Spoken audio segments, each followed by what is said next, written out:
Hello and welcome back to the Blue Collar Gold, geez, SureFire Live show tonight. Thank you for joining me.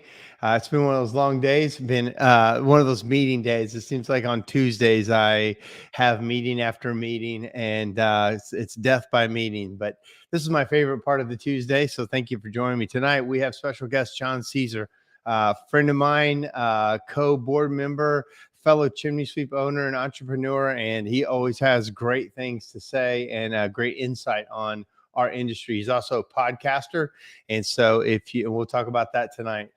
Couple announcements before we bring John on. One thing, we still have a couple slots left on our SureFire Accelerator Mastermind group. And we got some confirmation that we might have, we've got special guests every quarter that come in, but it looks like we're going to get let's just say a person that just recently announced for president and a former vice president of the United States is going to be one of our guests in August. So it's exciting. We've talked to his group and it looks like he's going to join us, but they couldn't promise because of all the things that happen around him. So if you're interested in Accelerator, that'll be a pretty fun thing that's going to happen for us. A couple comments early. Hey, Cody Whitwood. Hey, buddy. Great to see you guys. That's right. All right. And then, oh, yes. And I did mention, I said it wrong about John, but he is the chairman of the board for CSIA, not president, but that's in the past. And he'll talk about the change of that, of how that works. And he will be talking about all the changes with CSI. It's really exciting. One other thing, I mentioned it last week that I had filmed Blue Collar University. I have people come in and we do a 2-day course with them in Nashville, and we show them how we do everything. And then on the second day, I work with you about what you want to build from what you've seen and what you want to do with your business. It's been an exciting thing. We've had a lot of people come through. I had that filmed by the guys at Cumberland Creative, and they filmed it kind of in a pro level. I'm going to show you just the promo video of it. If you're interested in it, it's a $399 course. And then you get it a la carte. It's on SureFire, and you can just buy the course itself. And it's got a lot of cool stuff. And I'm going to just show you the promo video. And I think I can do this right. Let's see how it works. If you can't hear it, give me some notice that you can't hear them. I haven't started playing it yet, but let me see if this will work. I think I got to start it here. Try that. These lessons can help any service business grow. Once I decided to grow it into a business, a whole nother world of problems opened up to me that I did not know about. I learned that a lot of it is you have to think big enough to make your dreams come true. How do I build a system that will train people, stay profitable, have a good culture that people like to do this work? If you get leadership in place and other people to help you that are good, the business actually gets easier and easier the bigger it gets. So that is the promo on that. I hope you could hear that. And I'm going to put a link right here if you're interested, or you can email Bree, BRIED at surefire.online, and she can do that. But then also, let me put this up here. Where'd it go?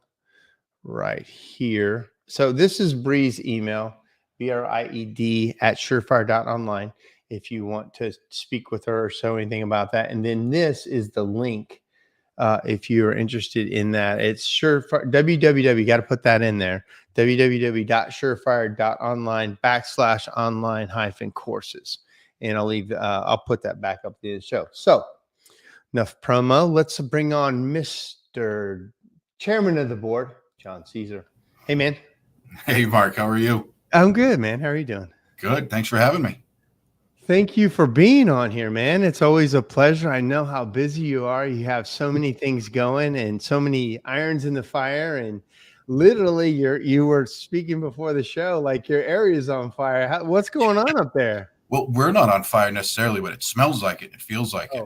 It's all the Canadian wildfires that are happening. Nova Scotia and Quebec are pretty much all on fire, and the haze that is covering the state is like apocalyptic. It's eerie. I'm looking out the window right now at the trees, and the trees are all green, and everything looks like it should be bright. but the sky has like this weird haze tint to it. It's like the sun is cloudy. It's really weird, but aside from looking terrible, like breathing out there is awful. Like the air quality is crap right now. So it's been fun. Allergy season just ended, and now the whole state is covered in smoke. So Yeah, it's it's great. smoke season. How long has that been happening? And do they have any prediction of how long that's going to happen? I have no idea about the prediction. It's been about 2 weeks. It's been off and on too. There was a fire a few weeks ago, and everybody was like, "This is weird," and it lasted a couple days. But Nova Scotia had a fire last week, biggest wildfire they've ever had, and that's, if you're looking at a map, Nova Scotia, I always thought was like way further north because it's Canada. It's actually out in the Atlantic, equal to where we are. So the smoke is just coming right across into us. And then Quebec, I guess, just erupted in flames over the last couple of days. 150 something fires at once. That is so weird. It's really weird. Something weird is happening. Well, thank you for joining us through the smoke. Let's see. I got a little taste of California. Oh, somebody said getting a little taste of California. Yeah. Oh, you can have it. It's weird. Hopefully it goes away soon. Yeah. So, man, let's talk about what's going on with you. Let's talk about business. Like, you run a multi-truck operation and always growing. You're always sharing, showing how you do it. What's going on in the chimney business up there? Is it good? Is it slower? Is it, what are you seeing out there? It was slow for a while. It was scary slow. We had our first down January in company history. It's always gone up every year. January started out, I think 34% down, which was alarming to start the year out. Yep. Wasn't really sure where it was going to go, but it slowly started climbing. We had a record March, record last month, May. So it's slowly going up, business starting to pick up. I think it's because up here we had a longer winter. It was colder, a lot longer than it usually is. So people were still burning, they were still using. Right. Now that the warmer weather is kind of here, the calls are starting to pick up. But it was in the 80s and 90s last week. And then overnight, Friday was 95 or something. And then Saturday was 52 and it was cold again. And there was actually chimney fires that I saw on the news. So people were burning in June. So it's been a very weird year. Fires and cold in June. And we almost didn't have a winter, which is what's weird. Years lasted longer. We never barely got cold. And so we kind of felt like we missed our season. And for us, we need the season to not only be busy, but also plant the seeds for spring and summer work. And we felt like we weren't really getting a chance to plant as many seeds because the initial phone calls were down. And so anyway, it's been a funny year for us. We're pretty flat this month as far as we're not losing money, but we're not, we're just staying busy enough. So it was it's been a weird year for us. And like you said, we like to grow. There's a lot of good feeling in growth. Like, you can even be profitable, but not grow, but it doesn't feel the same as just growing and even not being profitable. There's a feeling to growth that is just infectious. Oh, absolutely. And that's what we were saying this year is the numbers are up, but it doesn't feel like they're up, but it's because we're not growing. We're just staying with the way that the year is. We're not going to grow. We're not adding more trucks. We're going to stay at the same level. Yeah. This year, it's more about quality over quantity, trying to make more profit, more money at the same size, which is what we're doing, but it just doesn't have that same feel. And I think you hit it on the head. It's not that something's wrong. It's just not what we're used to. So, well, the accountants love it. And the people behind the scenes are like, great job. But your people are like, man, this just doesn't feel like it has. And it's just a weird, everybody says, yeah, do less work for more profit. And I get that. But man, there's a feeling like, especially culture wise, when your guys are selling a lot and you guys are moving through it and there's a lot of work on the books, like I get that, but there's a feeling that you lose when you lose some of that momentum. And I guess it sounds like you've noticed that as well. Oh, the feeling's definitely off, but it has helped. You mentioned the guys getting worried. Our business model has changed a little bit. I was trying to do it slowly, and then the slowdown earlier this year helped with it. But we had a company where everybody, what's the term that you always say, eat what you kill. Everybody eats what you kill and everybody does their own work. We switched it up. We now have designated sweepers, designated installers, inspectors. Everybody's in their own lane. And with the slowdown, we were able to catch our breath, which doesn't always happen. It slows down some, but never as much as it did. So we had a time to kind of catch up. And I had talked to you years ago about being booked out months and months, and you talked about how it's the same money. Yeah. And that stuck with me. I'm like, he's right. Cause you it's that sense of security. You're booked out 4 or 5 months. You hear people talk about booked out to next year. That's a great feeling to have that security, but it's the same money. You're not making more. You're just prolonging it. Yeah. So I've been trying to get it where we're getting jobs done faster with the same quality. Couldn't do it. With this slowdown, we finally did. So now it's to the point, designated estimators, sweepers, bid a job, sell the job. They're actually selling really well. And then we can get the job done based on stock within 1 to 2 weeks. So the schedule is not very far out, but it's dense. And it's what I've been working for. Nobody else likes it. Technicians are like, where's the work? Next week, there's not a lot of work. I was like, it's there. It's just not there. One of them said it the other day. He goes, I miss being booked out 3-4 months. I'm like, I'm not. I don't want that. Yeah.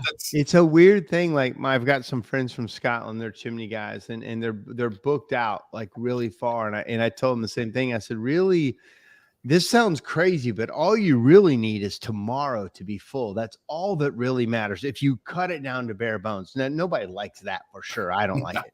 That's too close for me. Yeah, it is too close. But in reality, like you said, it's the same money, and you're actually more flexible if you can get that big cast, that big, like long-term, you're booked out this long. That changes other things for you that you may not even see. So being a couple weeks out, being flexible, being really, and just getting used to that feeling is weird. But to me, it's a much better run, efficient business. You've kind of right-sized your business. Yep. If you can get your customers taken care of in a relatively quick time, you're kind of the right size. In my opinion, if you're going through it too quick, you either got a sales problem or you're too big. And if you're going through it way too slow, you need to hire some people or, raise your prices or something. So it sounds like you've really right-sized a few things. And to me, that's exciting. That's like a business that's really starting to, get the trim right, as they say. Well, like you said, it's better customer service too, because the customer that calls up and you're like, oh, I'll see you in 6 months or 4, whatever it is. They might wait, but they might cancel too, and you're losing more. But now we're able to serve more customers faster. Real estate's another one. We could never get real estate appointments in because they need it like tomorrow every time. And we're always like, we'll see you in a month. No, thanks. We'll call somebody else. So we're able to serve more. It's a much better business model. Yeah. I love to hear that. What's that? I just can't get used to the feeling of it. I want that. You will. If you can keep it there, you'll get used to it. To me now, 2 weeks feels like, oh, we're totally busy. 2 weeks. Oh, that's great. So I've trimmed it back from there, not meaning to. It's just kind of gotten closer. But let's talk about another thing that I talked about to some of my managers today, which was, the weird thing, you do a lot of training, and I love like seeing some of your training processes and, thoughts behind training. And the best running companies are training a lot. But the weird thing about training is when you're real busy, you don't have time because it's literally cost you more because you're taking your crews out of the field. And when you slow down, you don't have as much cash, but that's the time to do it. So, and how do you, like, in your training mindset, like, what's your process? I know you have a really big onboarding process, but then ongoing, like, company trainings, what's your thought behind that? That's a tough one because ongoing, like you said, if you're busy, that's the first thing to go out the window is downtime, slowing down for that. It's hard, but it's got to be intentional. You have to plan around it. We have training Tuesdays, which is we have a meeting every morning, and Tuesdays became the training day where we'll do something small. Let's work on how to connect pipe or how to do put a cap on, or we'll find something to train on, or our training manager, Max, will do a slideshow, go over something safety related. So at least once a week, there's something everybody's around for. But in the field, it's really the lead technicians. They have to be your in the field trainers. The OJT has to be there. And if you're just going through the motions, we were just talking about this today too, which is weird. You're just going through the motions and doing work, and no one's actually imparting that into the technicians. You become stagnant. And that has to be, you can only do so much onboard. You can only do so much, every 15 minutes, every Tuesday, but you have to be very intentional. The lead technicians have to be pouring into the techs that are with them and keep that ball rolling, or else you flatline. So talk about that for a second. I've noticed that some guys are really good at training, some guys aren't. Do you have special guys that you want your new guys to go with all the time, that are kind of your company trainers, or do you just let everybody do it, or like what's your process? It's hard with that. We've tried that, giving them to designated people, but then that guy always ends up with the new guy. So that's not really a good system, and they don't like that. That's because fact. you don't want to get stuck with the new guy all the time. So we kind of spread it out as much as we can. We have a system where every week the technicians rotate from lead to lead, which definitely helps because that helps with the training. You get a much more well-rounded experience rather than one person training all the time. In my opinion, at our company, you get little mini-me's for good and for bad. Everybody becomes a smaller version of who they're with. Maybe they don't see how to do something a different way or attack something from a different avenue. So by rotating through, you get more technicians, more jobs. So that definitely helps. But the first couple of weeks, we have a few guys that we try to give the new guys to, but they don't want it all the time. Yeah. Okay. Yeah, I get that. So let's roll that education piece into what you're doing now, because you've, a lot of people know your story, and where you came from almost very little or no education to like the biggest champion of education out there. And so talk about that journey for you and why that's so important. Oh, absolutely. I started chimney sweeping by accident, kind of like falling into it backwards, like you talk about. It's exactly what it was. I didn't plan on being a chimney sweep. It was supposed to be a summer gig. Let's just, see what happens. Ended up becoming long-term. And the guy that I worked for was self-taught. So I ended up learning from somebody that just learned on his own. Codes, standards, education, formal education really wasn't a big thing. We did get certified at one point. He goes, we're going to go out and get this badge so we can put it on the truck. If we can put it on the cards, we can get more business. So we did. We read out of the book, self-studied, went and took a test for the CSIA out of a hotel somewhere, one-day review, barely passed, certified, right? So now we're like, we know what we're talking about. We passed the test, right? I ended up a year and a half later starting my own company, thinking I knew everything. At that point, I'd been in 5 years, passed the CSIA test. I was a certified sweep, self-proclaimed expert. I go out, I install one of the first liners I ever did as my own company. Thought everything was fine. It was a rectangle tile, glazed creosote. Pieces of the tile were missing. He'd had a chimney fire, obviously. So I did what I was trained, which is drop a liner in. That'll fix it. Squish it with a 2x4 in the driveway. Make it fit into that rectangle tile. The old ovalization. Oh, yeah. Squish it down. Put it in. Collected the check. Went home. Everything was great. Kept doing business as usual. A year later, I see a Facebook post from this guy I'd never heard of, Steve Scally. I was like, what is this? And I recognized the house and I recognized the chimney. I was like, I think I've been there before. So I click in, and Steve used some very strong language. He's since edited the post, because I went back and I found the post. I wanted to get it and screenshot it, and I did, but he edited it, and I can see where he did it. But I remember specifically he called me a hack. I'm like, what is he talking about? I know what I'm doing. And I wrote him a message. Hey, Mr. Scally, my name is John Caesar, and I saw your post. And he goes, I know who you are. I'm like, oh, no, I'm making friends here. I said, what did I do wrong? And he goes, how long do you have? And he listed off everything. Didn't remove the creosote, didn't remove the tile, squishing the liner. I did so many things wrong, but I didn't know that, right? It's like, you don't know what you don't know. I thought I'd done a really good job. I thought I was serving people and helping, and I was proud of my work. And then to find out that it could have cost somebody their life or their house was crippling. Right? It was like a punch in the face, because you thought you did good, just found out you didn't. So I'm like, I'm certified. No, that Steve said that. He goes, you need to get certified. I was like, I am. He goes, no, you need to get educated. And I was like, what do you mean? He goes, you have to do more than just take a test in a hotel room. That's not going to keep you going long term. So he goes, you need to go out and get educated. So I took that seriously. I actually shut the business down. There was a training that happened to come through Manchester. It was perfect timing. Shut the whole company down, my office included. The only time in company history nobody's been answering the phones. I shut it down, brought everybody in, sat through a 5-day training. And I remember sitting there. My 2 guys were sitting in front of me. And the instructor would say, okay, you always want to do this. And they'd turn around and go, we never do that. I'm like, shut up. I know it. He's like, a couple of slides later, okay, you never want to do this. Never. And they're like, we always do that. I'm like, shut up. We'll talk about it tonight. It was mortifying. And Every you realize, business owner has been through that when they bring their people through and there's an edge, somebody doing that. Everybody is gone, has that feeling. It's a gut punch. it is. I'm like, because it's not just I feel it, but now they're looking at me like, you showed us, because it was them. They're feeling the same thing. You showed us what to do. I'm learning from you. You're supposed to be the expert, and here we are. It was terrible. So revamped the whole company, started over again. Actually got some code books, got some textbooks, started going to classes, got SureFire, just threw everything we could at the technicians. And those two technicians are now my general manager and training manager. They've been with me the longest. Started from the ground up. And realize that education is what really matters, right? And it's hard because certification, I think everybody should be certified, right? Because that shows proficiency, shows you've done something. But if you don't get ongoing education, I had this happen a few months ago. I was talking to somebody who goes, I've been certified 30 years. And I thought about that. And I was like, okay, what if a lot of us passed 7th grade or 6th grade, right? If you ever go back and help a 7th grader with their math now, it doesn't all make sense. Like you sit there and you're like looking at their homework and they're like, can you help me with this? You're like, what is this even? Maybe it's changed. Maybe you've forgotten what it was, what you learned 30 years ago when you took the test. Just because you passed the test in 7th grade or 12th grade doesn't mean you're going to know it forever. Yes. It's something you have to keep working at.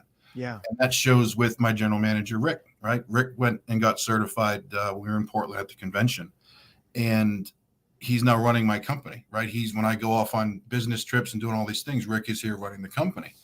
We had a training session. It was a long one. We did a big quiz for the whole company. And I was like, Rick, why don't you go in there and take some of the quizzes with them and just, for fun, see where you land, right?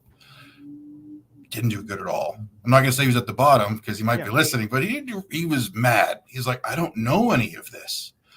And I said, well, it's changed. We've changed the manual. We've changed the test. The codes are different. Standards have updated. There's so much more that has happened. He only got certified 5 years ago. And all of a sudden, he can't even pass the test our new guys are flying through. Yeah. So I said, you need to go back and get re-educated. So it's just more of the same, where in my own company, I've seen it 100 different times, that if you don't live and breathe and educate yourself on what you're doing, you can have disastrous consequences, right? Yeah. Our job is not just running a brush down a flue. We're putting fire in people's living rooms. We're allowing them to put toxic gases past bedrooms. We're saying, yeah, your leak is not going to come back again. You're not going to get any more mold or mildew. These are big deals. And if you don't know what you're doing and you passed the test 20, 30 years ago, 5 years ago even, you might not even know what you're talking about anymore. So true. So education is, it's the most important thing. If you're going to go out in somebody's home and claim to be an expert, you had better know what you're talking about. And it changes by the day at this point. Cody says, if you don't learn something new every day, you're not paying attention. Right. And that's so interesting. I love the way you said that, because when you are a hack, let's just say you're a hack, most of the time you don't know you're a hack. You think you know. Like most of the guys who do really crappy or even post stuff on social media and like, whoa, they don't know. Yep. And you have to take the mindset of an ongoing learner that, no, I don't know. The moment you really think you know, that's the moment you then stop trying to learn. And so, to all of that we're constantly in education, we have an open mindset that says, hey, I want to always not be a hack. And I don't want to say what I think I know today may change tomorrow in a couple of weeks. So let me stay relevant on stuff. The worst guys learned it 30 years ago and stopped learning it 30 years ago. Yep. And then all they know is what they remembered and that they do every day, not all the 90% of the other stuff that they forgot or they don't use every day. So, man, that is so accurate. Edwin says, good stuff, guys. Continuing education is key. You are singing to the choir right here, brother. So let's talk about how you took that to the next level. You took your love for education, and now you're a volunteer. You've been a volunteer for years on the Chimney Safety Institute of America board, and now you're in charge of you're in charge of the board. Let's say the chairman of the board. Yeah. Talk about why you do that and why that's important to you. So if you asked me that when I first joined, I would have said, I have no idea. What am I doing here? Right? Like it was so foreign to me to be on a board like that. And the more I got into it, to be able to partake in change, adapting, improvement, is amazing, right? It's one thing to sit in a class and just learn it, but to be able to be a part of what are we going to teach, how are we going to teach, where are we going to teach. I love that. That's being on the board is great. Being chairman is great. My passion is teaching. Right? I love going and actually just teaching a CNTA class or teaching a one-day class somewhere, because I love imparting that wisdom, watching that light bulb go off. Yeah. So the whole thing has just been an absolute trip. Like if you'd asked me back when Steve Scally was calling me a hack, that I would be here, I'm like, there's absolutely no way. So wouldn't it be funny if he like this guy's going to be in charge of the thing? From hack to in charge. Not. No, and Steve, I forgot to mention that part. Steve has since become a very good friend of mine, mentor of mine. He's actually got a key to my shop here. He comes and gets parts and things all the time, and he's been a huge help. Starting there with that, hey, you're a hack, to now the tough love, right? Calling somebody out. Now, I think people need that. Sometimes you need a bully in your life. Sometimes you need somebody calling you on your crap. But in our society, we try not to do it. What's that? I believe in that 100%. You have to have that. That's the best people in your life. When you look back on the best, your coaches, the guys that were hard on you, the mentors that were hard on you, like you remember the people that were hardest, but cared about you or cared about the outcome that you didn't know about. That's the people who care. Yeah. Not the people just sugar it up and make it nice all the time, and they never confront you. So I love that story, and I love what seeing that happen to you. And there, I can think of a handful of guys that got something really bad and they turned it into something amazing. Jim Brewer's one of those guys. You're one of those guys. I feel like my story, I really got hurt and I flipped it into, man, how do we run this more like a business instead of me, on the edge of killing myself? So I love that type of story with the people who learn from it and then really take it to another level. So talk about being chairman of the board, and let's talk about what's coming up for the CSIA. Ooh, being chairman is actually a lot more fun than I thought it was going to be. Sitting and watching what Tommy went through, Tommy Nelms, I was petrified. I'm like, I'm not ready for this. I don't want to have to go through all of what you're going through. And Tommy was amazing to watch how he handled things. I'll never handle stuff like Tommy did, but he paved the way. He kind of took a lot of the roadblocks, a lot of the issues out of the way to make my job now, I would say, easier. It's definitely not an easy job, but it's easier than what he had to put up with. Yeah. And he did an amazing job at it. But no, it's been fun. One of the first things that I was tasked with was filling out our committees, which, as you know, our committee structure was kind of skint. It was a little, it was us pretty much. We had maybe 6 or 7 committees, and it was all board members just wearing different hats on different seats. And we got some done, but we couldn't get as much done as we really needed to. It was, with our time constraints, serving on boards, running companies, families, also being on committees, that kind of took a back seat. We really needed outside involvement. And Tommy paved the way for that, setting up what we have now to where I was able to go out, and I made probably 100-something phone calls and emails first couple of weeks I was chairman, talking to people. And we were able to not just fill out the committees that we had, all different chairmen, nobody's double serving as chairman of something, all different chairmen filling out committees. And we added 13 more. Now we have 20, maybe 21. I think we added another one recently, but over 20 committees now full of volunteers, which I'm extremely thankful for. I think part of that, love doing this stuff. They were excited to do it, and I'm going to come on in. Let's have some fun. I think a part of that, I love the idea of spreading it out like that. And when I was president, we didn't do that so much, but also now there's a lot more goodwill that I can feel. And like, we would ask for a lot of volunteers, but not many would come forward. I think two things: goodwill is back, and 2, being proactive and going out and specifically saying, this is how we're going to build, instead of, hey, do you want to serve on this committee? Okay, I guess so. It was more proactive and more designed. And I think that's great. And it gets a lot more people, pulling the wagon, instead of just a few. So talk about what's coming up. Man, where do I start with that? The biggest thing. Do you want to start with any of the drawings, or what would you like to start with? We can do that. I only see the one drawing now, which was the what's happening to the current tech center. Is that what you want to start with? Yeah, we'll start with that one. Okay. So we actually have to share it from mine, or else I can't control it. Let me see. how do I get to that? Oh, You yeah. got to switch windows on your computer and hit the play button. There it is. Yeah. So the biggest things right now is we're revamping the tech center. For those that have been to the tech center before in Plainfield, this is what it's going to look like. This is the existing building. There's twisted chimneys aren't in this drawing, but that's where you would see them. They're not going anywhere. They're not. No. But we're going to completely gut the inside of that, and we're going to start over. Huge thanks before I get into this too far to Chris Pryor, who put this together. The guy is an absolute wizard with making these drawings come to life as 3D scans and twirling and zooming in. And as we were doing our task force kind of planning out the inside of this, he was just whizzing right through. He put together a mock-up of the existing building. And we're like, take that wall down. Whoop, the wall was gone. We're like, make this wall longer and raise this and move that. And just the building was taking shape in front of us. So that was all Chris. I was the chairman of that. I was leading that group, and I had literally a scratch piece of paper that I was trying to draw on and hold it up to the camera. And Chris was like, I got this. So wouldn't have this without him. But this is the existing building. We're going to pave in the front. We're going to put an awning over that, kind of dress it up a little bit. We are going to put that stone facade on the front, which is something Plainfield wants us to do. They have a certain standard for their buildings now we have to adhere to. But this is what the inside is going to look like. And it's kind of hard to point out without being able to use a mouse or a finger. But right there at that bottom right is the front door, where the front door is now. You walk into that reception area, that door stays the same. And then you take an immediate left into that room. For those that have been to Plainfield, that is the awards room. The awards, the knickknacks, the special things, all that, those glass shelves that are in there.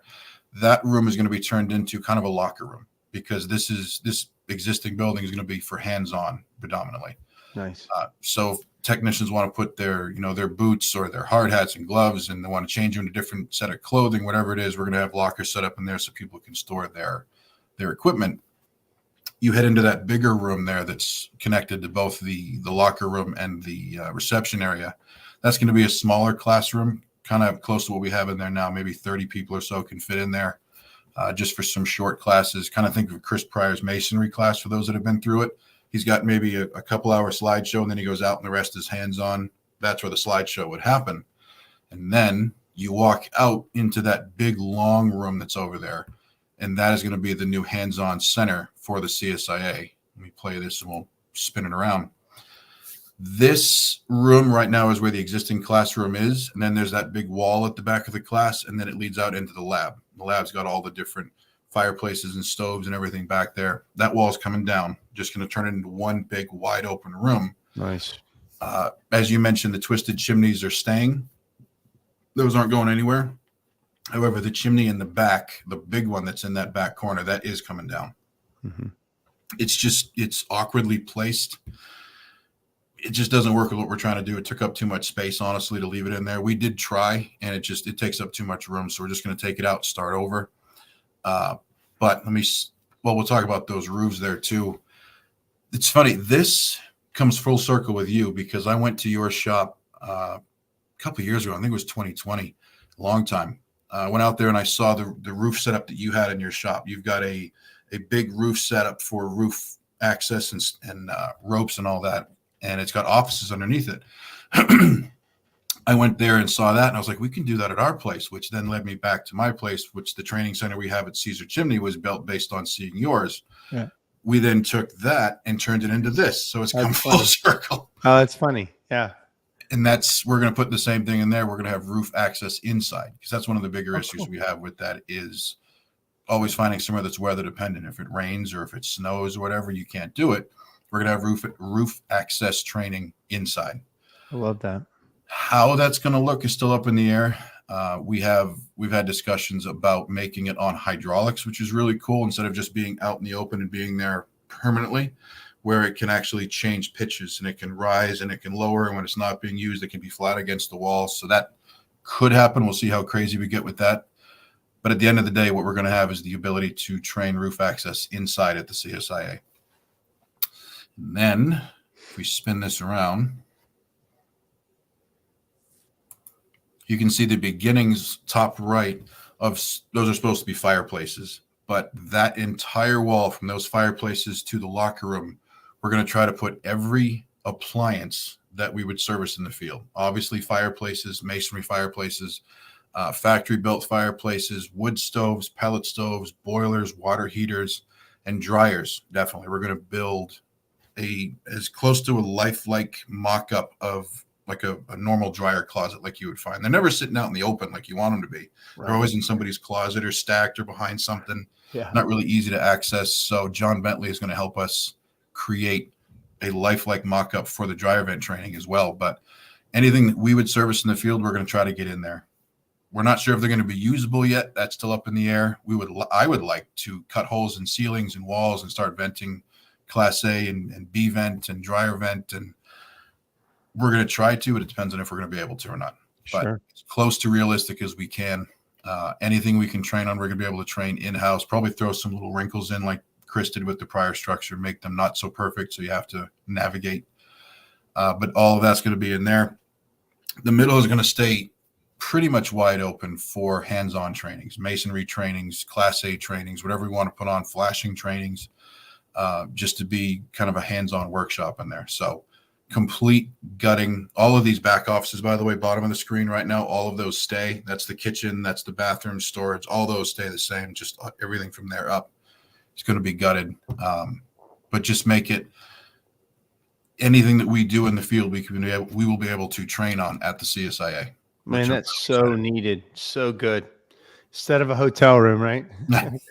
There's only so much you can get through on a PowerPoint or a slideshow. Yeah. So I love that. Yeah, it's going to be quite a change there.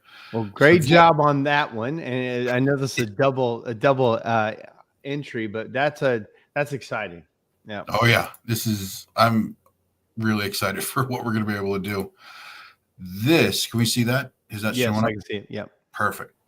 This is, somebody has a comment there. What was the green outside the building? Oh yeah, we're going to build an awning off the backside as well. Right now, if you go out in the back of the tech center, it's just wide open. We're going to build an awning back there so that if we're trying to mix mortar, we're trying to do something that's also not going to be impacted by the weather. Hopefully. Where'd the button go? There it is. So if you look at this picture, off in the back left, you can see the existing building. That's supposed to be the twisted chimney sticking out of the top there. Not very realistic, but that's what that is. Right. Just in front of that is where the CSIA is now going to build their new headquarters, which is this building you're looking at here. And this is an amazing walkthrough around the outside of it. Completely state-of-the-art, lots of glass, lots of clean lines. I love this building. I'm excited about it.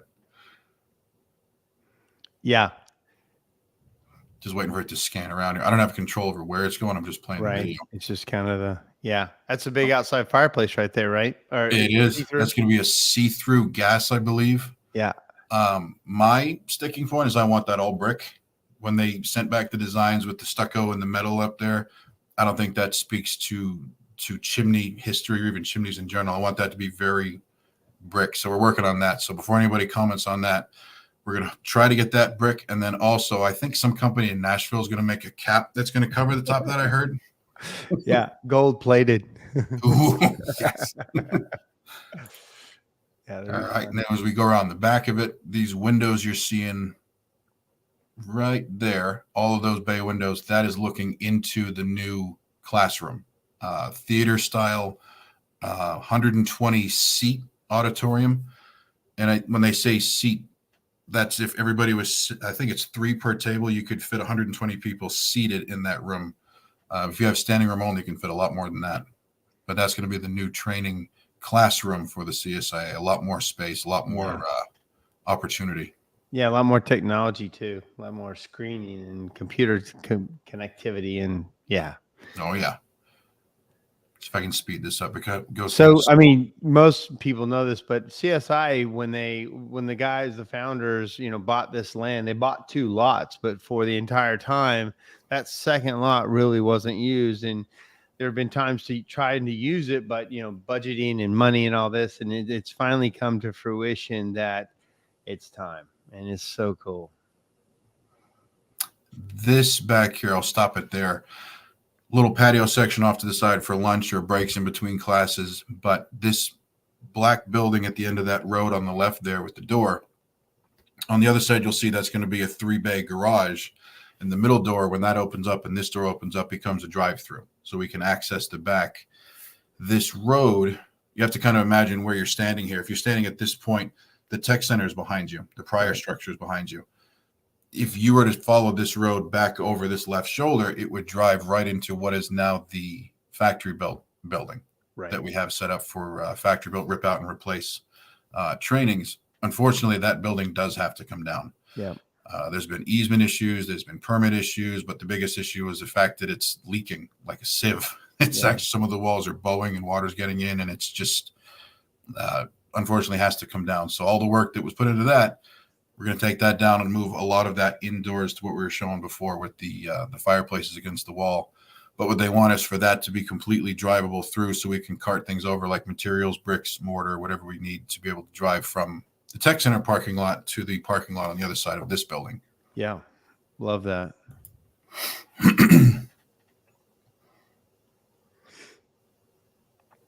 Just so much space. Yeah. Used pretty much the whole lot, right? As much as we could. Yeah. Yeah. As we come around here, this is going to take you back out to the front of the building. Speed it up here. Coming back out here. Yeah. Parking lot. Turns it around. There's those 3 garages. And back to the front door. Amazing, man. That's exciting. Gosh. That's incredible. Yeah. Were you finished? Yep. Finished with that one. I'm going to pull up the inside now. So that door over there on the left, that's the front door. And this is what it looked like walking through those doors. Reception area off to the right. This glass room here, there's some debate on what that's going to be. Or we know it's going to be. It's going to be the sweep shop. So when you get all of your swag and your shirts and sweatshirts and buttons and stickers and textbooks, that's going to be set up. It's going to be set up as a shop, but it's funny. When I look at this, the first thing I picture is like an airport store. I don't know why I picture that. Just maybe the 3 sides of it. Like a Hudson News. Exactly. Yeah. It's going to be set up like that. May or may not have the glass doors on it. Maybe open, might not, but that's going to be your one-stop shop for all of the CSIA swag and gear. Much needed. Yes. Yeah. Off to the left there is the inside of that double-sided fireplace, little waiting area. Some blank space here. Not really sure what that's going to be. Could be some kind of wall of honor or something going on in there. I forget what that's called. The little kitchenette cut out there, but it's kind of like, where you set up all the food and everything for classes. Like a staging area. Mm-hmm. Yep. Bathrooms are down that door on the right. Lots of empty space for lots of activities. People, ideally, moving. Yeah. And this will be the new classroom. So cool. Yeah. It's going to be something teaching a class in this room after all these years. It's going to be insane. Are those panels above? Are those for like sound, to knock sound down? Are they sound panels, or do you know? Yep. Some kind of acoustic, something going on up there. Yeah. Looking out to the old tech center. Mm-hmm. Yep.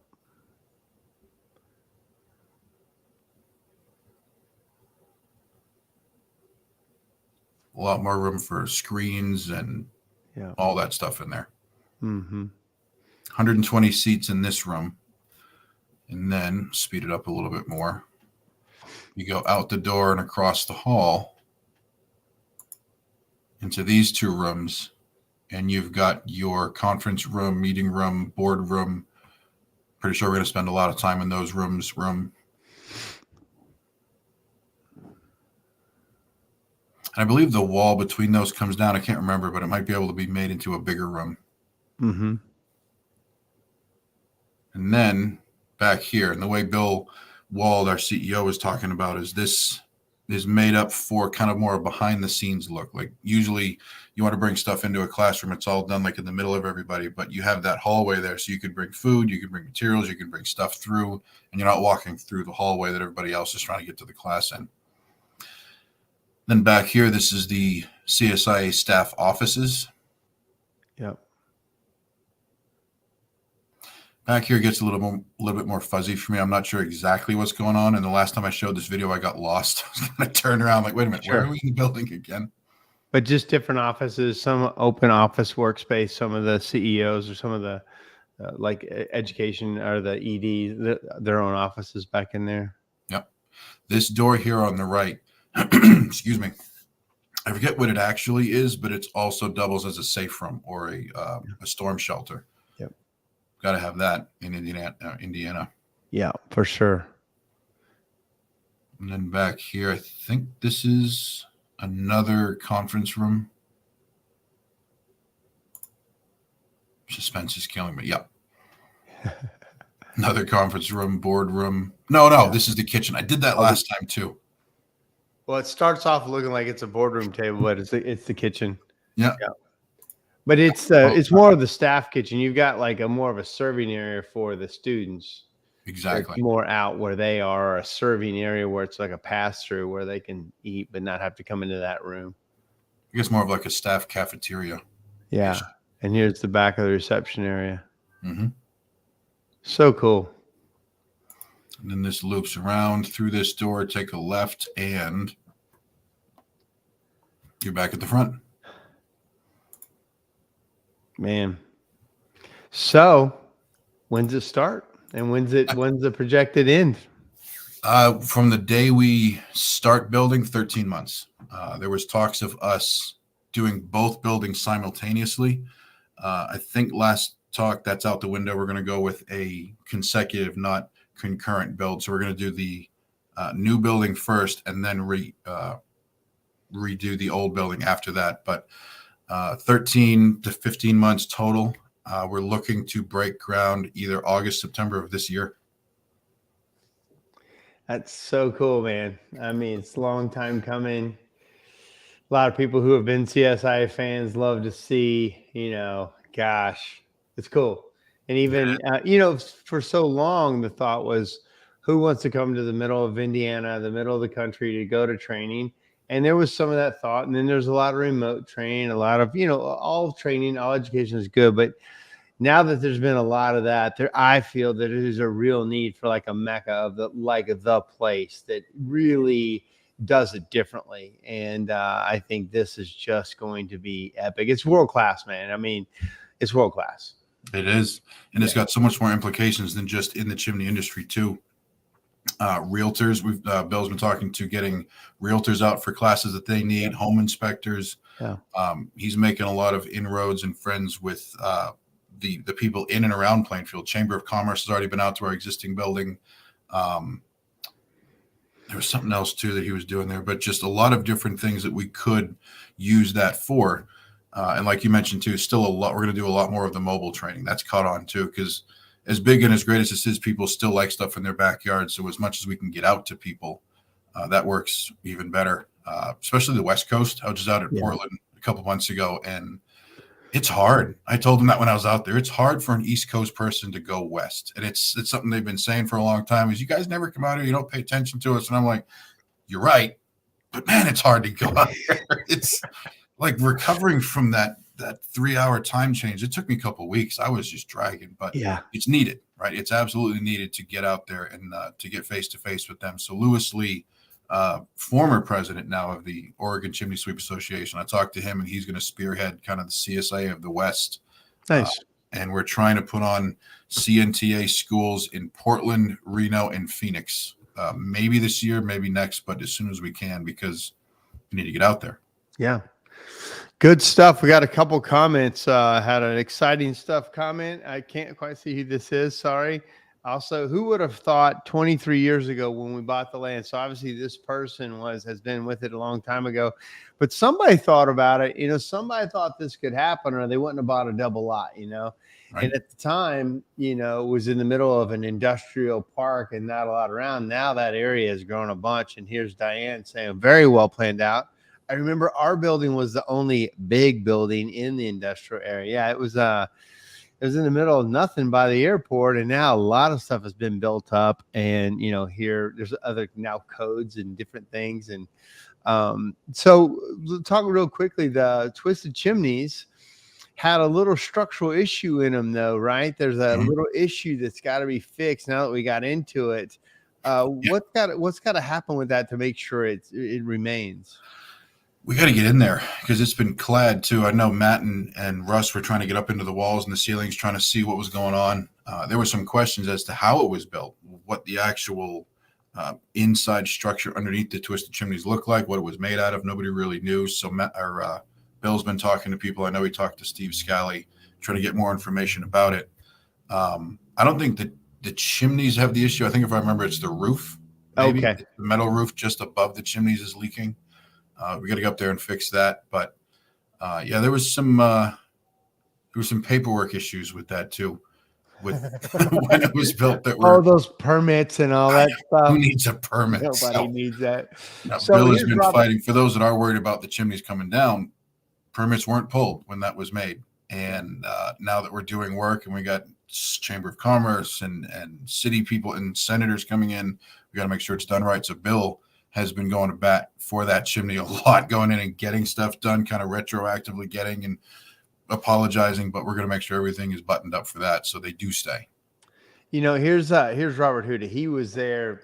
Robert has a huge lot to do with us even be able to afford what we're doing now. Robert says, just an FYI, we bought the lot after the first building had been complete for some time. Did not know that. Thank you for clarification. And I will say this about Robert, and Robert, you can correct me if I'm wrong, but I think I'm right. Robert was on the board when CSI decided to go to annual dues. And I can just tell you that, they got so much pushback when they went to annual dues, but it was totally needed to get us out of the red. We needed annual dues not once every 3 years. And I will say that one move then started making CSI more viable and relevant and able to build. It took 20 years, but able to build on. No, it wasn't 20 years ago when we did it, but it was, I don't know, 15. Robert could say, but it's been a while since we went to that. Yep, and that was a ton of fun. Yeah, that you talk about going through hell. Those guys who went through that, but it set us up for this. And I want Robert to know that that's very well known, and he should understand that that's not forgotten either, because I saw that happening, and they knew it was going to be rough, but it just was rough. And man, we came through it. There's been through some days of thunder, let's just say, and here we are. The fruits of their bearing that sword and getting in that battle and knowing really what was right, but not popular. That's a tough battle to fight sometimes. And I want Robert to know that that's been, it's not forgotten. Yeah. Thank you. Change is tough. For a lot of people, change is very hard, but I've learned that if you change the word change to adapt, it makes a lot more sense. It's not just, if it's just a change for no reason at all, then it might not be the greatest thing. But if you're adapting, moving on, improving, change is necessary, especially with any business or nonprofit or anything. Yeah. Well, again, thank you, Robert, for that. And so, John, you got about 7 more minutes, guys. Again, if you have any questions for John, he is a wealth of knowledge in business, chimneys, podcasting, business consulting, running boards, screwing up, being a hack. We all have these hats that we've worn. But I will say about the podcasting, you mentioned podcasting and business consultant. I put both those on hold for now. Okay. Just because I've had people call me and they're reaching out like the website's not working, just because I've been through enough with the board. And I know how people like to throw darts when you get into certain positions. Oh, really? A lot of things I say and do all of a sudden take on a bigger, much more ominous meaning. So I don't want to put my foot in my mouth more than I already do. Yeah. So those I'm going to put on hold on the back burner for a couple of years. Well, fair enough. Your podcast was very entertaining and very, very enlightening, and a lot of people really liked it. And the podcast is still up. The old episodes, everything's still up. I'm just not doing. I don't know. Depends. That makes sense. Yeah. So, real quickly, so you've got, is it a 2-year term as far as chairman, and then 2 years is it vice chairman or I think it's chairman? One term. Yeah. So we did. I'll talk about that real quick in 6 minutes. We changed the way the board operates as a whole. When Bill came in, he looked at the bylaws. He's like, these were not written for a 501c3. We have to change everything. So that's the reason for the change from president to chairman and from directors to trustees. And the way that everything was written, long story short, just changed everything. The terms was a big thing too. Tommy was very, very adamant about putting term limits in. That's something else a lot of people talked about, is serving for too long, not a great look. So we put term limits in. And now the chairman terms, I forget I don't want to talk about what the terms are for everybody else because I forget. The bylaws are up on the website. But the chairman is 2 years as incoming chairman, chairman-elect, 2 years as chairman, and then 1 year as past chairman. Right. And that's something I put together was, I don't know what I'm doing. I've done business, I've done podcasting and business and all that. But when running a board of this size, especially with knowing history and knowing bylaws and a lot of that, like, I'm on an island and I don't want to be. Almost everybody is when they come in. I know. Takes a minute. I'm very young compared to somebody that should be in this. I'm like, what am I doing, guys? So I wasn't going to say. I felt it. I need that wisdom. I need that advice. So I said, let's make something where just because you served as chairman doesn't mean you're just out in the wind. Hey, thanks for your service. Bye. I wanted something for advice, mainly for me, but also for the rest of the board. So I created the President's Advisory or Chairman's Advisory Council, which now, after you serve as chairman, you go on to that. And now it's a subcommittee. It's not even a real committee. It's in addition. I forget. Yeah. No, it is a committee. It's a advisory committee of past chairmen. So now we have that knowledge from people like yourself, John Pilger, Tommy Nelms, Chuck Hall, to be able to say, hey, why did this happen? What was going on back in when this happened and when this took place? Like you were talking about with what Robert was going through, to have that knowledge and that insight on the board and in meetings is priceless. So that's something else. It really helps, it helps to understand like how decisions were made and why it came to this, because sometimes it's very different than what the decision was made, or the intent of the decision got stretched out to this. And all of a sudden the public perception is like way different than what the initial intent was. And so, you sound like you know that personally. I've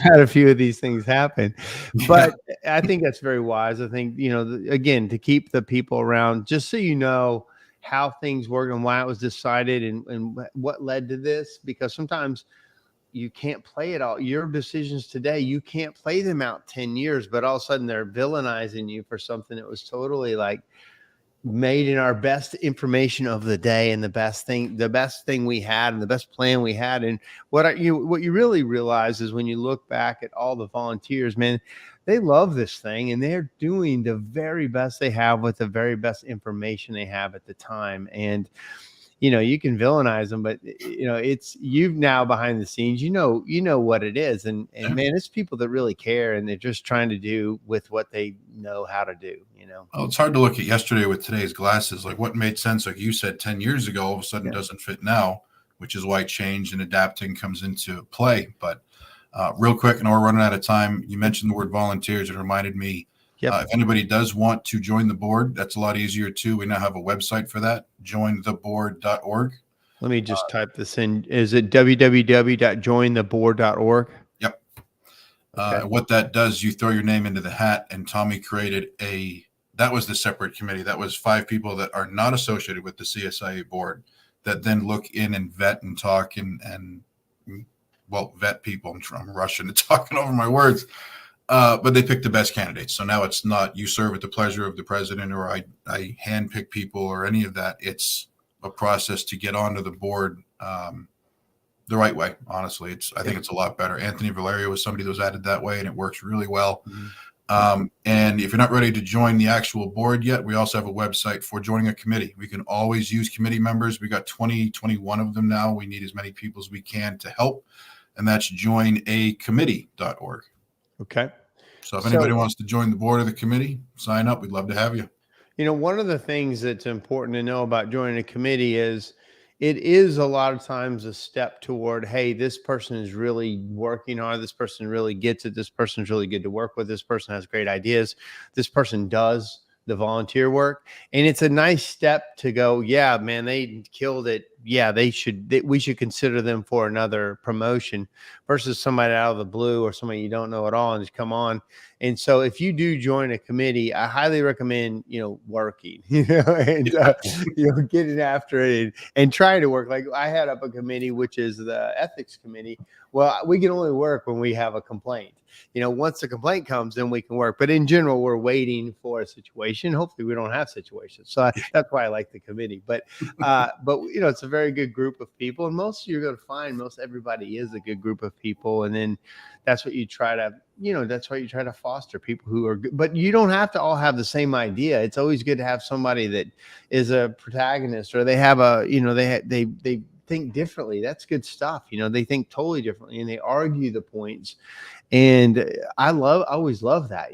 There's a handful of past members that we would fight, but that's fine. That's exactly what we're supposed to do. I want somebody to come at me and tell me something differently. I still may decide that I'm going to go my way, but you may bring up a point and it shifts my thinking. I think that's the best leadership is you want people that don't always tell you yes, Well, like we talked about with tough love, you need that too in a board. You need dissenting voices. You need, hey, did we think about this? Or did we look at it from this angle? And sometimes that steers the direction completely. And sometimes we can figure out solutions right then and there, but you need that. Yeah. Well, John, thank you so much. I got one more comment. What's this say? It says, the magic words for getting into the loop of being able to put forward your ideas is how can I help? Oh yeah. Exactly. That's right. How can I help? That's right. That's the magic words. And if you want to speak those magic words, hit join the board, or you said joinacommittee.com? .org. Joinacommittee.org. Yep. Well, man, thank you so much for joining us. And I know you're a busy guy, and thank you for doing all your volunteer work and your training. You're making this industry better. And we really appreciate you. Thank you very much. It's a pleasure. And thanks for having me. All right, man. Have a good night. See ya. Bye. Man, isn't that cool news? I mean, that's the biggest news that we've had in a long time, and moving in the right direction. And I always talk about, goodwill. Goodwill is so important about when you have an effort and you have people trying to do the right thing, but at any given moment, will can change and you can be fighting a battle that you didn't want to fight. But I think, Tommy did a great job of getting goodwill, and John is doing a great job of carrying that on. Got a really good board of volunteers that are excited. And if you want to do that with him, with us, with the people that are really trying, it's an open invitation. It's even easier than it ever has been. So with that being said, guys, thanks for joining me tonight. I think next week I'll be back, but then I'll be gone for a couple of weeks. I've got some really fun trips planned, and I will not be able to do the show most likely. And we'll catch up after I get back. So, all right, guys, thanks. Have a good night. See you. Bye.